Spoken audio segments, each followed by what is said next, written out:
Hello and welcome to the Sierra Bible Church Sermon of the Week. We hope you enjoy this message by Pastor Nate Levin.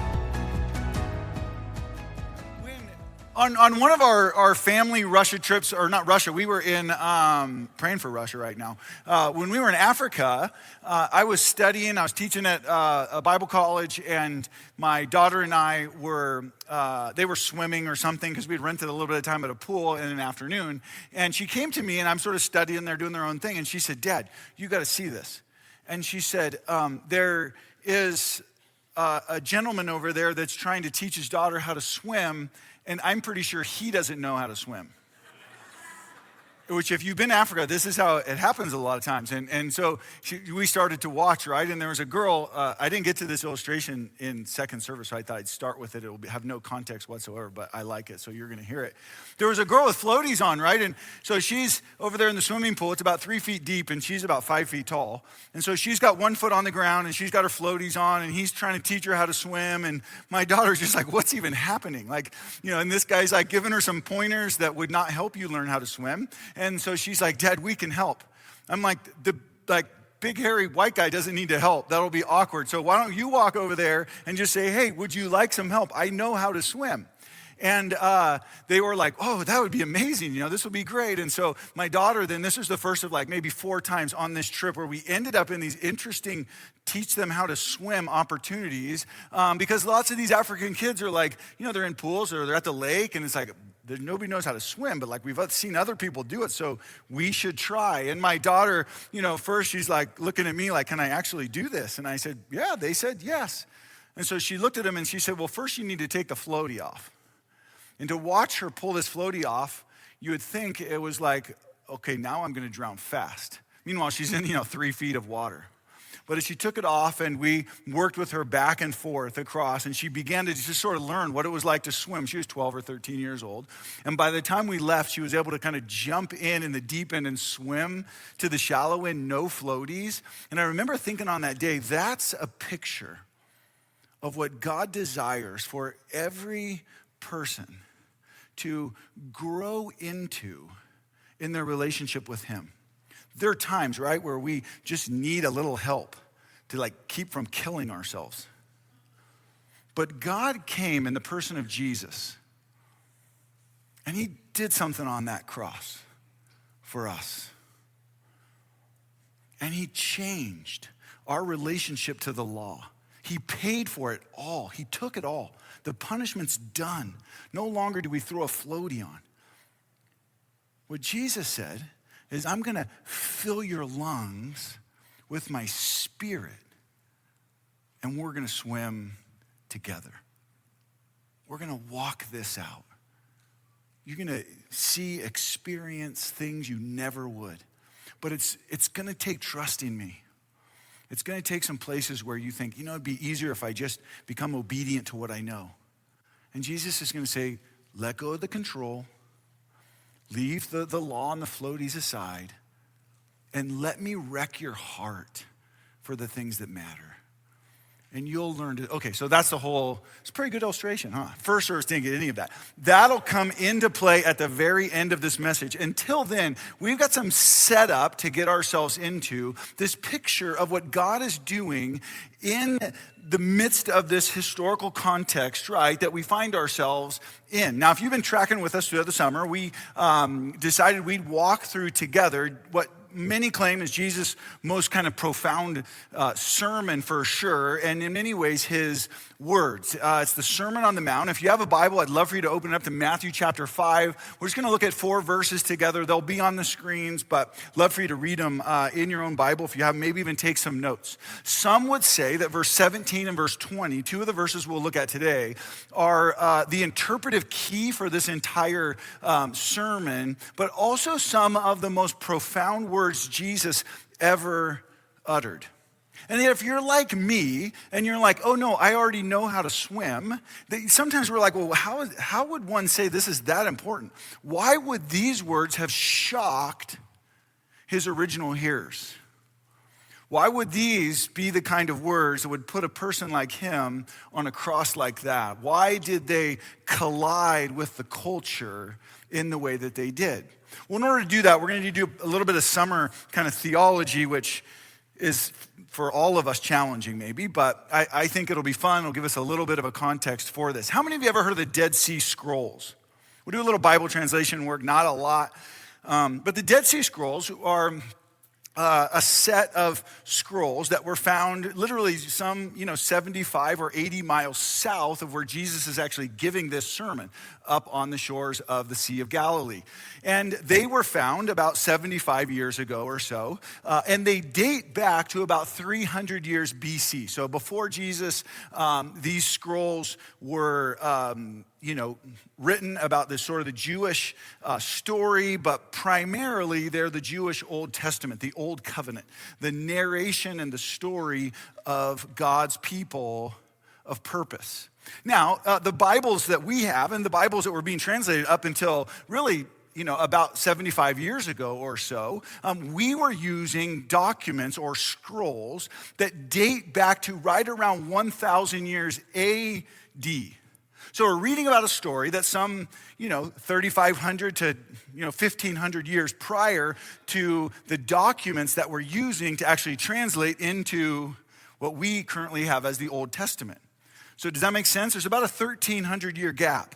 And when the Dead Sea Scrolls were found by some archaeologists in a cave, Qumran Caves down there, they pulled these things out. Some people said, okay, now we're finally going to figure out how much of this was just kind of made up.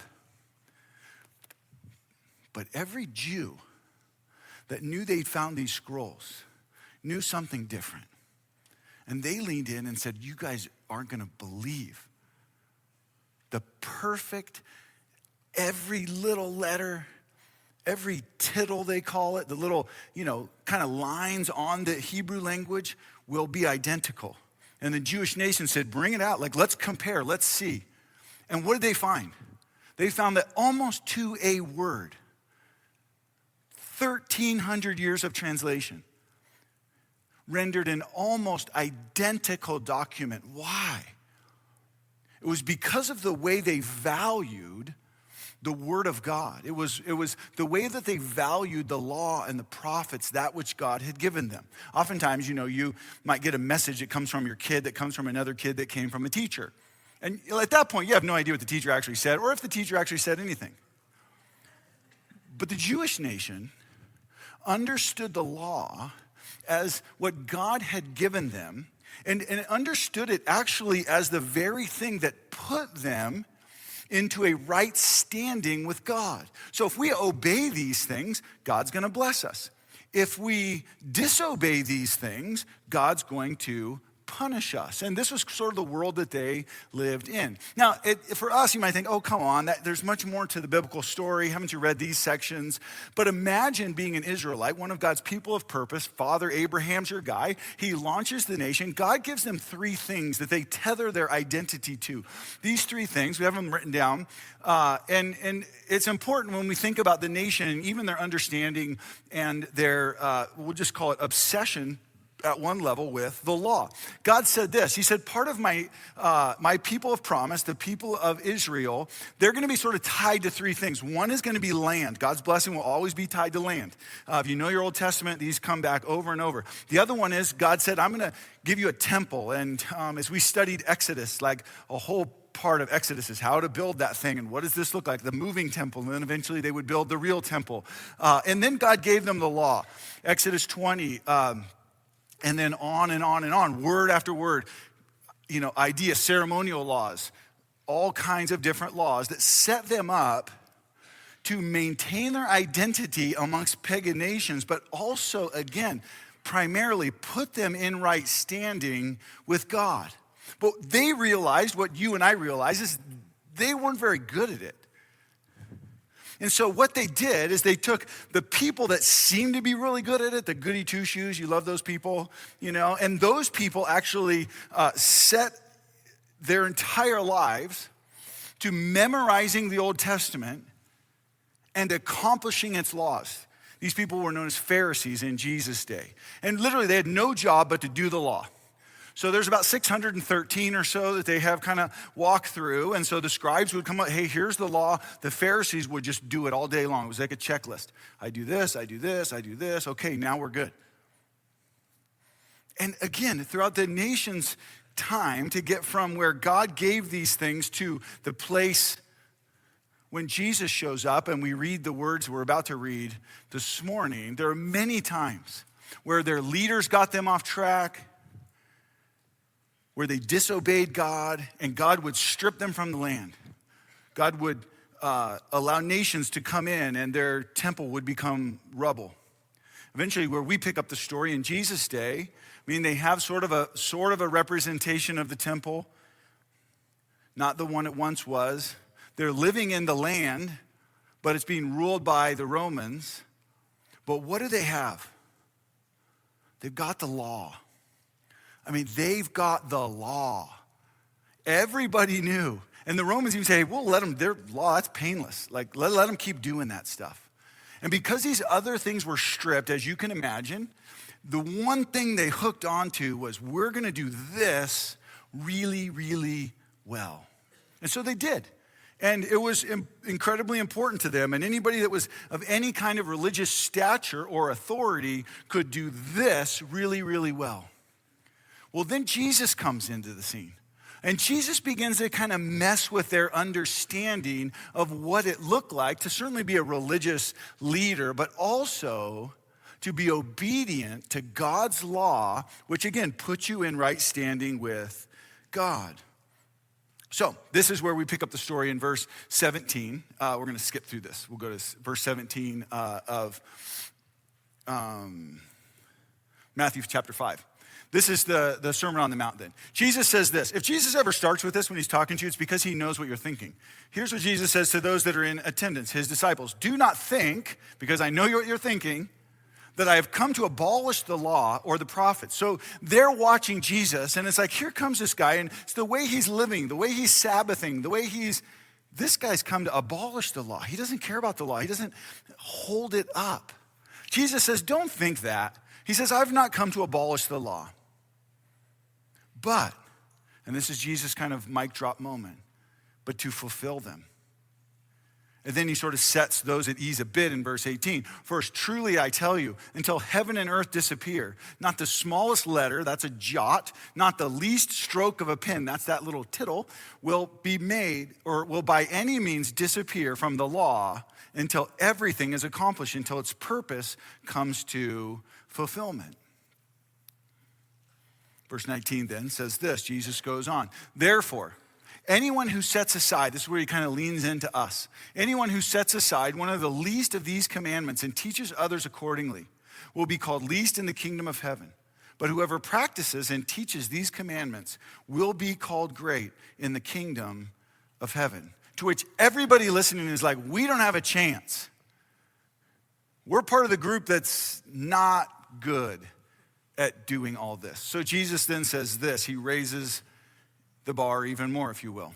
For I tell you that unless your righteousness surpasses that of the Pharisees, the righteous of the righteous, and the teachers of the law, you will certainly not enter the kingdom of heaven. In other words, what Jesus says, unless you can be better than all of those people, you're not going to get anywhere. And he doesn't just say better than. He says, unless your righteousness goes further than. Unless your righteousness is deeper than. And it's right after this phrase. Next week, we'll jump into 6 times where Jesus says, you heard that it was said. In other words, here's the law. But I say, you heard that it was said, but I say.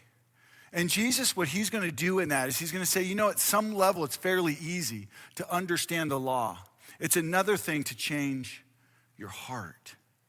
And Jesus leans into these people and he says, frankly, I don't really care if you're not murdering people.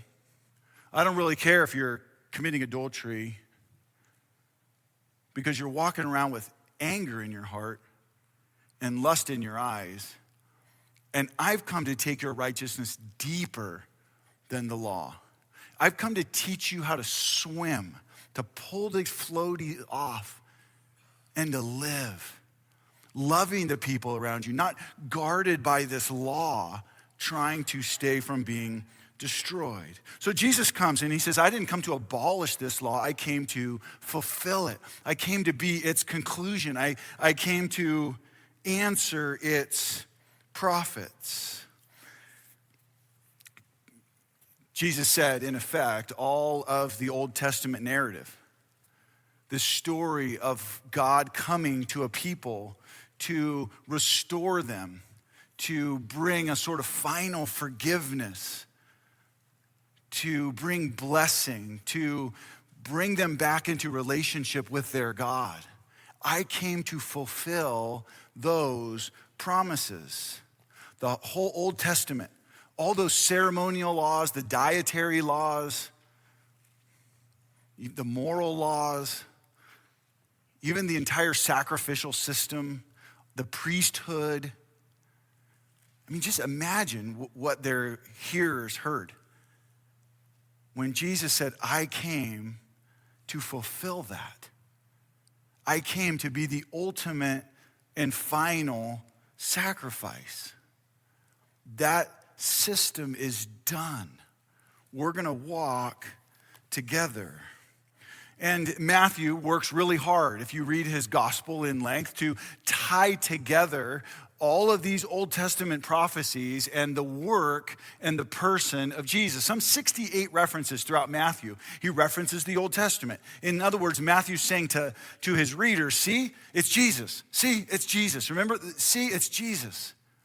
Some 12 times, very specifically, we would read these words in Matthew. He says, all this took place to fulfill what the Lord had said through the prophet. The Lord said this was going to happen someday. Jesus shows up on the scene and says, I'm doing all that. This is what I am up to. We think about even the Christmas story, and maybe you remember this phrase in Matthew chapter 1, where there's these interesting details around how Jesus is conceived and born, and Matthew steps in and says all of that's happening because of a prophecy that was given thousands of years ago.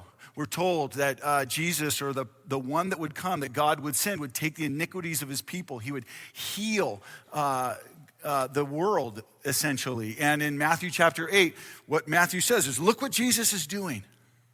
He's doing the very thing that was promised. You might remember the scene at the Garden of Gethsemane. This is the night before Jesus would go to the cross and give his life for us. And the Romans come. They're coming to get Jesus. Peter grabs his little pocket knife, chops one of the guy's ears off, and Jesus is like, stop, knock it off, Peter. All this is happening as a part of God's plan. God is up to something. God is changing something. And this is our moment. Jesus says, I've come to fulfill. It's a new covenant, an invitation for you and I to get in on what God is doing. But again, we don't sit in that day. And so I think if you're anything like me, you kind of read this and like, okay, what did Jesus, he fulfilled some law, he fulfilled some prophecy. What does that mean for us? And what I want us to do is take a look, because I think they're profound, is at a few of the phrases in what we call the New Testament, the new covenant that God makes for us through faith in the blood of what Jesus has done for us. And we're going to look at the guy who wrote most of our New Testament. His name's Paul. Now, Paul was a guy that was actually sort of qualified as a Pharisee. He would tell you that when it came to righteousness, he was perfect. Not the kind of thing you write down if you're not perfect, But that's who Paul was. He had the right name. He had the right education. He got everything right until, and this is such a great story. Hopefully you've read it. Until Jesus meets him. And what he realizes is that, oh my goodness, I got everything right. But I didn't know God. And what he'll eventually say is, I considered all that as he looked back from a vantage point of walking with God. I consider all that as garbage, as rubbish compared to what I now have. And so Paul will speak to us about what it looks like to kind of let go of the law. Before we look at this section in Galatians is a book that Paul writes to a church that he launches in a place called Galatia. These were a bunch of red-haired pagans. I called them first service. My brother-in-law Mark's in here. He's as red-headed as they come, and he's like, that's me. I'm a Galatian, I guess. But they're a bunch of red-headed pagans. Paul does what all of us are called to do, and he goes on mission, and he goes and begins to tell the known world, this is in Eastern Turkey, about what God has done, about this good news, about the reality that, hey, it's not about whether you get it right or whether you get it wrong. It's about what Jesus has done for you, and by faith in his good work on the cross, you can be restored as a child of the living God. And Paul goes with this message. It's faith. It's faith alone. You can be entered in. And so these pagans are coming to know Christ, and this church is born in Galatia. And then this little group comes out of Jerusalem, and they follow, called the Judaizers, as you read the story in the second half of Acts. They follow Paul around. And they're like, after Paul leaves, like, well, what did Paul say? Paul said we could know God. Paul said we could be forever forgiven because of what Jesus had done. Like, whoa. Slow down. What Paul meant was Jesus, and you still need to get these laws right. You still need to be a little bit Jewish to get in on what God is doing. And so Paul hears about this, and Paul writes a letter back to these churches to straighten them out and to get their eyes focused back on Jesus. And so Galatians is an incredible letter about freedom in Christ and about finding Christ by faith alone. And so here's some of what Paul writes to the church in Galatia. He says, he's trying to bring them back to Jesus. He says, before the coming of this faith, that faith is faith in what Jesus has accomplished, not what you and I might achieve on our own. Before the coming of this faith, this new covenant, we were held in custody, Paul says, under the law, locked up until the faith that was to come would be revealed. So the law was our guardian, Paul says. It was our life preserver until Christ came, that we might be justified, not made right. That's what justified means. Not made right because I look good or I have the right last name or I made it into the right school or I'm better at hiding my sin than you are. Justified by faith in what Jesus has done. Now that this faith has come, he said, we're no longer under that guardian. Paul's like, yeah, we've been released from this. Jesus is teaching us how to swim. We're walking this out. And so here's what he says. So in Christ Jesus, you are all children of God through faith. Stop trying to be Jewish, he says. Let God transform your heart by faith. What's interesting, and this is what Jesus will walk out in the rest of this sermon, is that they both look a lot alike. But as Jesus will conclude this sermon, there's two paths, two trees, two foundations. One has a sort of religious righteousness. The other one has a sort of goodness that comes by a gospel-transformed heart. And we'll see the difference play out in all kinds of different ways. Some of you know our story. We've shared bits and pieces of it before. And about 7 years ago or so, we felt God, I don't know about insisting, but inviting us to adopt some kids.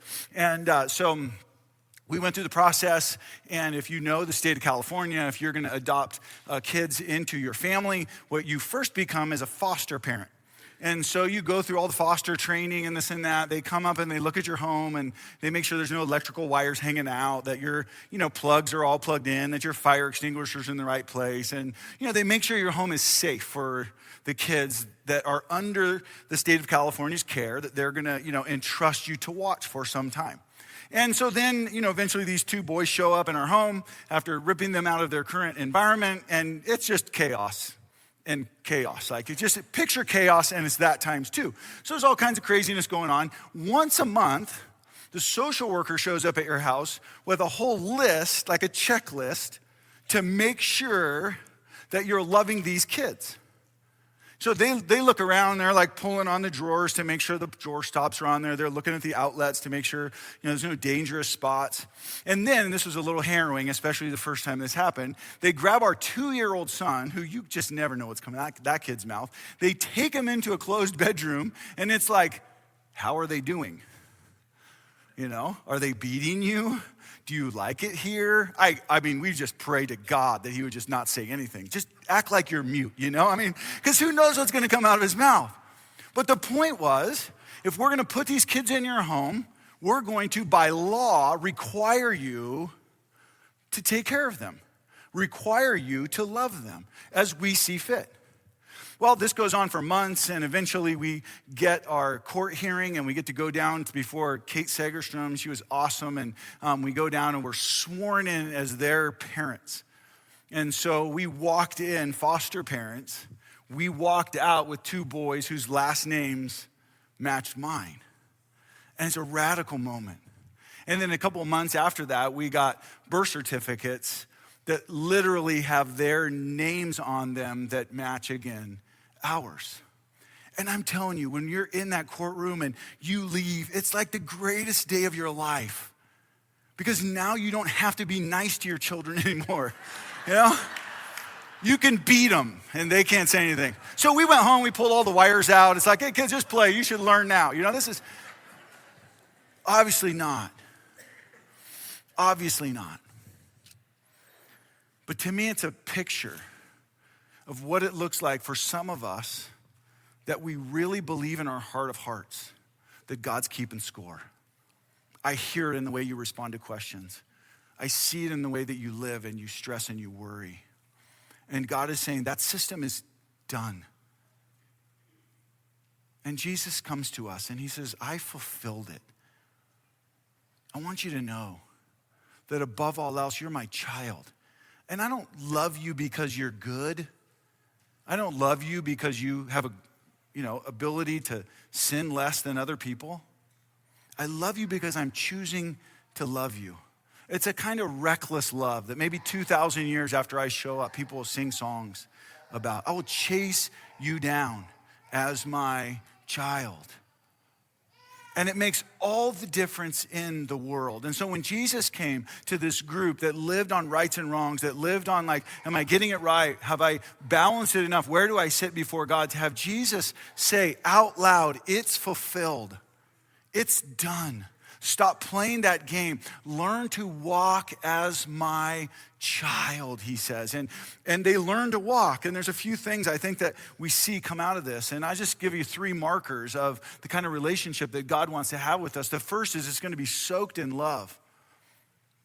There will be times where you're just sort of undone by the love of God. Oftentimes this happens in the harder moments, the darker moments of life. And I just want to point you at a phrase. I know I've been throwing out some books this summer that I think would be, just kind of great summer reading. If you haven't read Philip Yancey's What's So Amazing About Grace, this is a must read in my opinion. It'll wreck you, but it'll also help wrap your life around this incredible grace that God offers us in Jesus.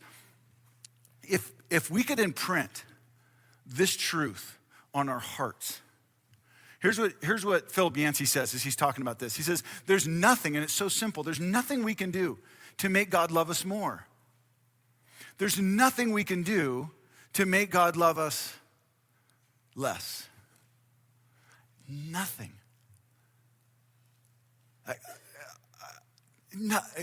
There's nothing you can do. Jesus says, stop. It doesn't end there. But it starts there, Jesus says. You are primarily a child of the living God by the grace of Jesus. There's nothing you can do. The longer you play this game, the longer you think God is blessing you because you're getting it right, and I better do this so that God will do that, and I better do this so that, stop.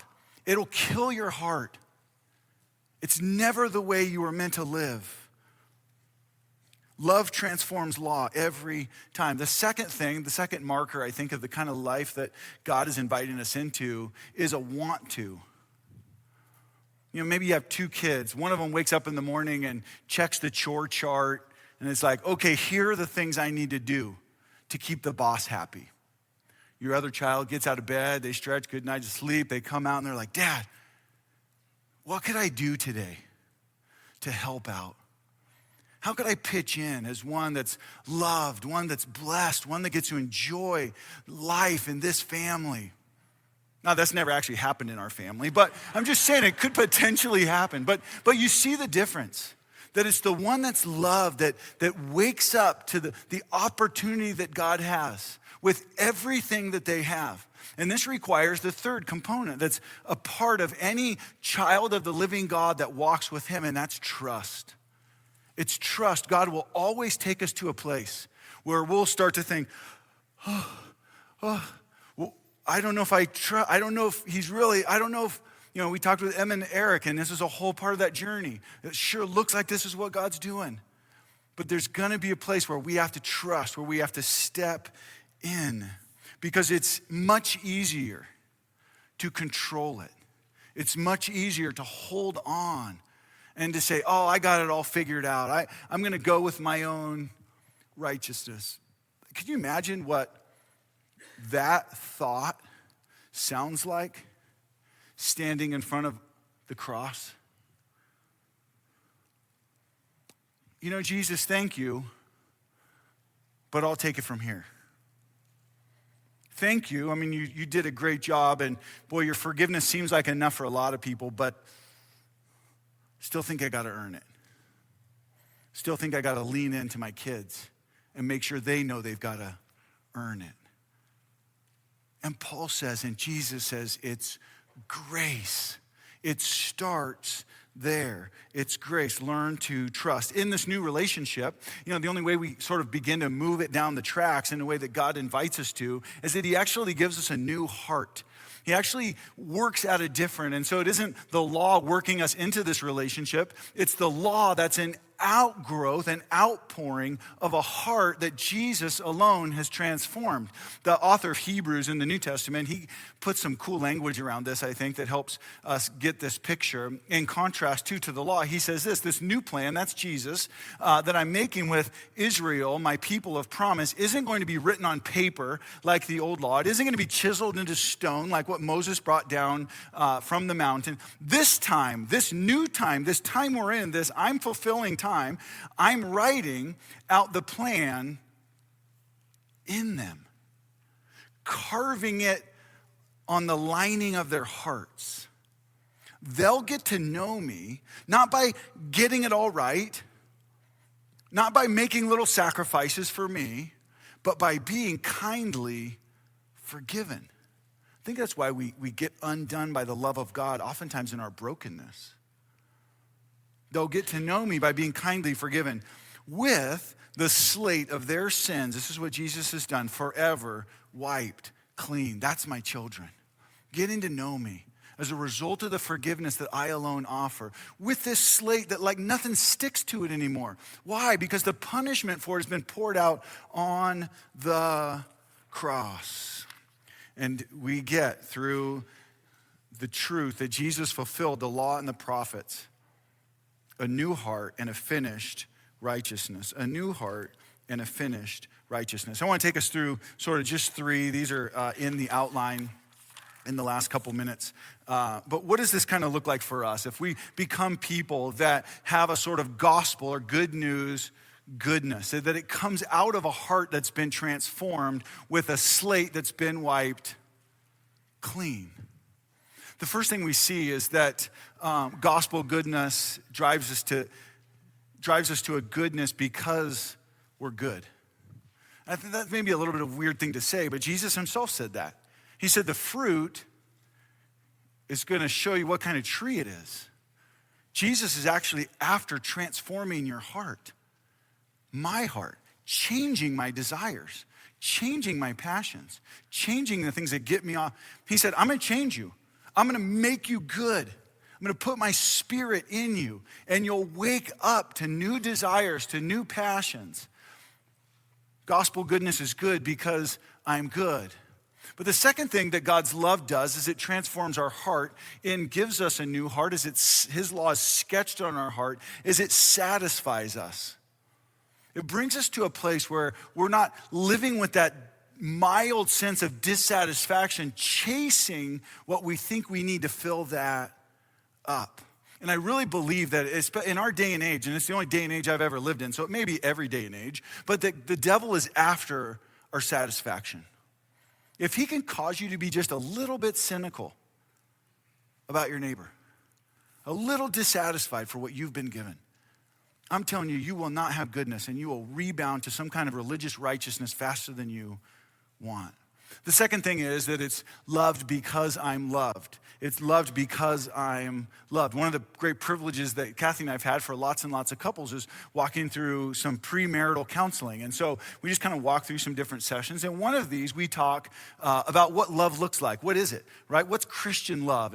And why does God invite us to care for each other that way? And we always, it's always talking about the cross. It's always a sacrificial love. It's a pouring out love for my spouse. It's an emptying love for my spouse. And as I was giving this talk one time with two people that they don't know Jesus personally. They don't know the story of the gospel. And so we're walking through love. Meanwhile, I'm praying that this would be an opportunity to introduce them to Jesus. And I'm looking at the guy because I don't know what to say to the girl because I'm not one. So I just talked to the guy the whole time.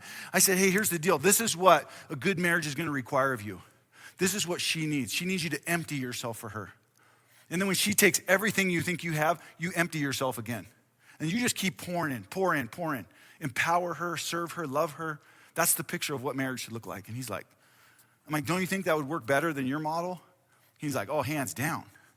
That would be amazing. Then he looked back at me and asked me this key question. He said, but who's going to take care of me? And I said, you got to meet Jesus.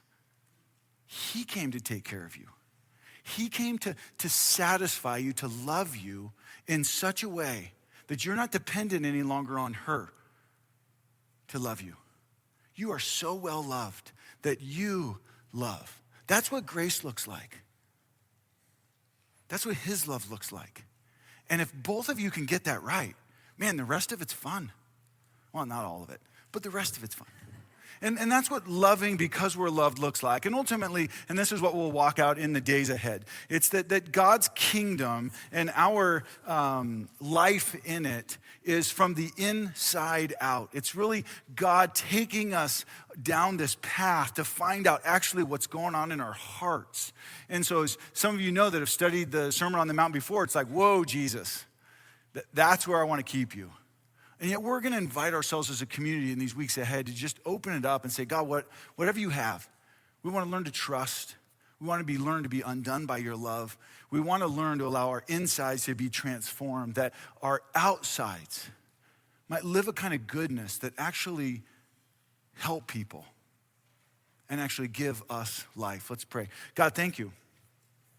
Thank you for making a way in the work and the person of Jesus.